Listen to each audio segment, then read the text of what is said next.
est pur et bon. Sinon, Allah Jalla wa Ala n'a que faire de ton action, de ton aumône, de ta dépense. Donc la première des choses, c'est de s'assurer que ton argent est licite, est sain, est pur. Il n'a pas été acquis à travers al-ghash, man ghashana falaysa minna, à travers la tricherie, à travers la corruption, à travers la tromperie, à travers le vol, à travers la malhonnêteté, à travers le fait d'avoir caché des défauts lors d'une vente, à travers le fait d'avoir acquis cet argent en vendant des choses illicites.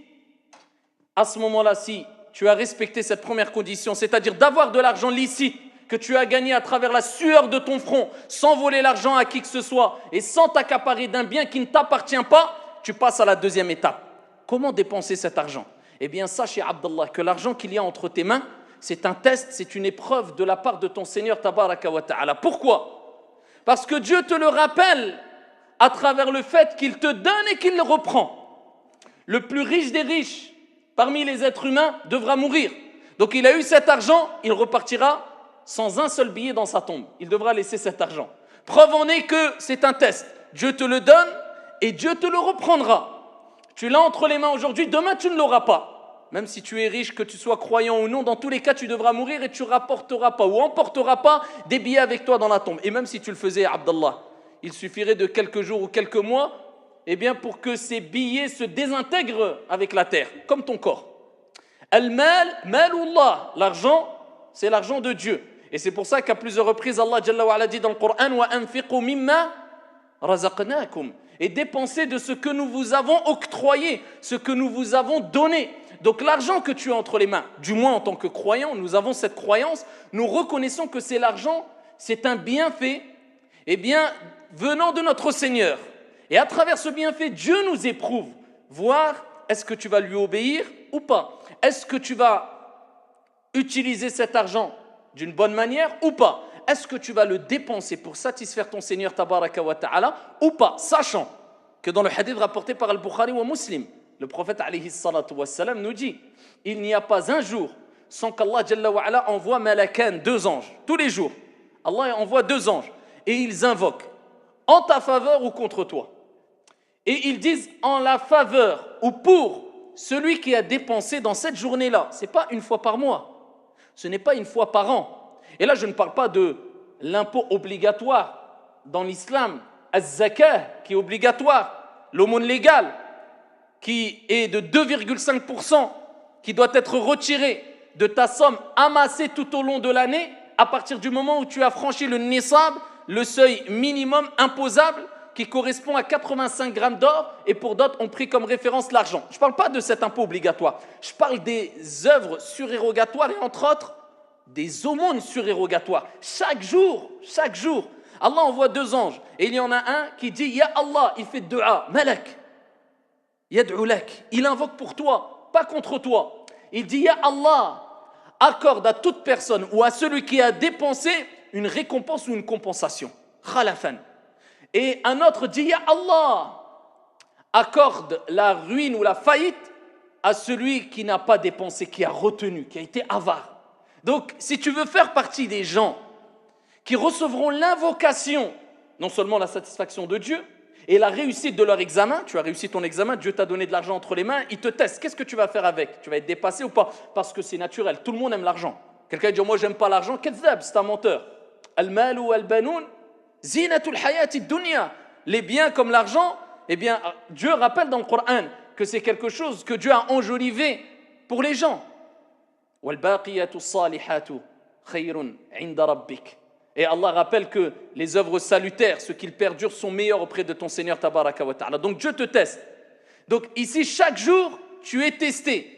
Donc est-ce que tu vas satisfaire ton Seigneur Tabaraka wa Ta'ala? Et est-ce que tu vas recevoir l'invocation de l'ange qui dit, oh Allah, donne-lui une compensation? Ou est-ce que tu vas faire partie des autres personnes dont les anges vont dire, Ya Allah, accorde-lui la faillite ou la ruine à celui qui a retenu? Alors la situation se complique là. Parce que quelqu'un va nous dire, ça veut dire que chaque jour je dois donner de l'argent, mais je n'ai pas d'argent. Le prophète alayhi salam. Et ça, les textes que je vous cite, ça nous rappelle que Dieu aime énormément voir son serviteur donner. Pourquoi Dieu aime énormément voir son serviteur donner? Et comment le sait-on? Non seulement parce que Dieu en a parlé plusieurs fois dans le Coran, mais parce qu'Allah, Jalla wa ala, à travers son prophète, alayhi salatu wassalam, nous a facilité à toutes et à tous le fait de donner des aumônes. À tout le monde. Il n'y a pas une personne dans cette salle-là aujourd'hui qui n'a pas donné une aumône aujourd'hui. Il n'y a pas une personne d'entre vous qui n'a pas donné une sadaqa aujourd'hui. Vous voulez la preuve, vous allez la voir. Donc ici, on voit à travers les textes que je vous cite qu'Allah facilite énormément aux musulmans croyants le fait de donner. Parce qu'Allah aime voir ses serviteurs donner, c'est un cadeau divin. Et c'est la preuve que le fait de donner a une grande place dans la vie du croyant et du musulman tous les jours. Le croyant doit s'efforcer de donner. Le prophète, il dit, alayhi salatu wassalam, ittaqun nar walaw bi shiqqi tamra. Craignez le feu de l'enfer, ne serait-ce qu'avec un morceau de date. Ça a quelle valeur une date? C'est pas une date. Un morceau de date, tu le donnes fils sabilillah, ça il t'a donné, tu t'es prémuni quelque part du feu de l'enfer et tu as donné une aumône. Plus que cela. Rapporté par l'imam Ahmed, bisanadin Hassan, le prophète alayhi afdalus salati wa askat taslim nous dit que toute nourriture à travers laquelle ou que tu utilises pour te nourrir est une aumône. Tu achètes de la nourriture, tu te nourris, le prophète alayhi salam dit c'est une sadaqa. Pourquoi? Parce qu'Allah Jalla wa ala te dit de boire et de manger. Koulou washrabu wa la tusrifu. Buvez et mangez, ou mangez et buvez. Allah il te le dit. Est-ce qu'en mangeant et en buvant, tu as obéi à ton Seigneur tabaraka wa ta'ala? Oui. Donc tu es dans l'obéissance de Dieu à partir du moment où tu t'es nourri de choses licites, bien sûr. Parce qu'Allah est bon, il n'accepte que ce qui est bon. Et le prophète alayhi salam a rappelé que le voyageur qui a voyagé longuement et qui a les cheveux hirsutes et fatigué, couverts de poussière, lève ses mains vers le ciel. Ya Rab, oh mon Seigneur, alors que wa mashrabuhu haram, wa malbasuhu haram, alors que sa nourriture est haram, sa boisson est haram, ses vêtements sont haram, sont illicites. Comment Allah Jalla wa ala acceptera son invocation? On parle de celui qui s'est nourri avec lui-même. Tu te nourris toi-même. Si tu t'es nourri avec de l'argent licite, pour renforcer ton corps, pour faire du bien autour de toi et satisfaire ton Seigneur, tu as donné une aumône. Allah t'a facilité, alhamdulillah. Le prophète alayhi salam dans le même hadith, il dit, et ce que tu as donné à manger à tes enfants, c'est une aumône, sadaqa. Donc quand tu fais les courses et que tu vois à la caisse 200 ou 300 € et que ton cœur veut s'arrêter, mets l'attention fi sabilillah. Dis-toi dans la tête, c'est fi sabilillah. J'en serai récompensé. C'est comme si tu les donnais fi sabilillah azza wa jal. Le prophète alayhi salam, il dit, et de même, ce que tu donnes à ton épouse, c'est une aumône. Ce que tu vas donner même à ton épouse, c'est une aumône. Et ce que tu vas donner à ton employé, Allah, à ton employé, c'est une aumône. À partir du moment où tu as été juste, tu as été équitable, et tu l'as donné pour lui permettre, avec cette intention de s'en sortir aussi, tu l'aides, c'est une entraide. Et entraidez-vous. De manière générale, on doit s'entraider. Eh bien, ici, c'est une aumône. Et les compagnons radiyallahu anhum wa ardahum ont dit, tellement que l'aumône est importante et tellement que ça prend une place centrale dans la vie de l'être humain, les compagnons ont dit radiyallahu anhum wa ardahum kama fi sahih, à l'époque, dans les premiers moments de la venue de l'islam, le prophète alayhi salam nous avait ordonné de donner de l'aumône qu'aux musulmans. Ensuite, Allah tabaraka wa ta'ala a rappelé que tout ce que vous donnez dans le Coran, en aumône, vous en serez récompensé pleinement, tout aumône que vous donnez. Et depuis la révélation de ce verset, le prophète alayhi salatu wassalam nous a ordonné de donner des aumônes aux musulmans et non-musulmans, peu importe leur confession, et il nous a rappelé qu'on en sera récompensé. Ça, c'est l'islam, rapporté par At-Tabarani. Le prophète alayhi afdalus salati wa askat taslima ayyuhal musallun. Il nous rappelle à travers un hadith qudusi ce que notre Seigneur nous a dit concernant le monde. Quand Allah Jalla wa ala dit, le hadith rapporté par Al-Bukhari, Ya ibn Adam, ô fils d'Adam, Allah nous interpelle. Anfiq, c'est un ordre. Dieu te dit, celui qui t'a donné, il te dit, quelque part, indirectement, réussis ton examen, ne te fais pas avoir. C'est moi qui te l'ai donné. Tu le donnes, je t'en rajouterai. Anfiq, unfiq alayk. Dépense et je dépenserai pour toi. Donc on a compris que on doit dépenser son argent pour notre famille, pour faire du bien, pour si minime soit-il cette somme, mais il faut vivre avec cette vision-là qui est je dois donner, je dois partager, je dois faire profiter les gens, car cet argent-là est une épreuve et plus je donnerai et plus Allah Azza wa Jal fera accroître mes bienfaits et mon argent. Voilà pourquoi le prophète alayhi salam a juré en disant il n'y a aucune aumône, il n'y a aucune dépense qui a fait diminuer quoi que ce soit à une aumône. Ça n'existe pas. Quelqu'un qui donne avec l'intention de satisfaire son Seigneur à un pauvre, à un nécessiteux, qui nourrit, pour une œuvre salutaire, pour la construction d'une mosquée, pour tout ce que Dieu aime, eh bien qu'il sache que le prophète a juré, c'est une promesse prophétique, alayhi afdalus salati wa azka taslim, que ça ne diminuera en rien à son argent. Qu'est-ce qu'il nous faut de plus si nous avons certitude quant aux paroles du prophète alayhi salam, alladhi la yantiqu anil hawa, celui qui ne parle pas poussé par sa passion, mais ce n'est qu'une révélation émanant de son Seigneur. N'aie pas peur. Après, il faut adapter un juste milieu, sachant que les dépenses que tu fais pour ta famille, c'est déjà une aumône. Eh bien, tu laisses d'abord une partie pour ta famille, bien sûr.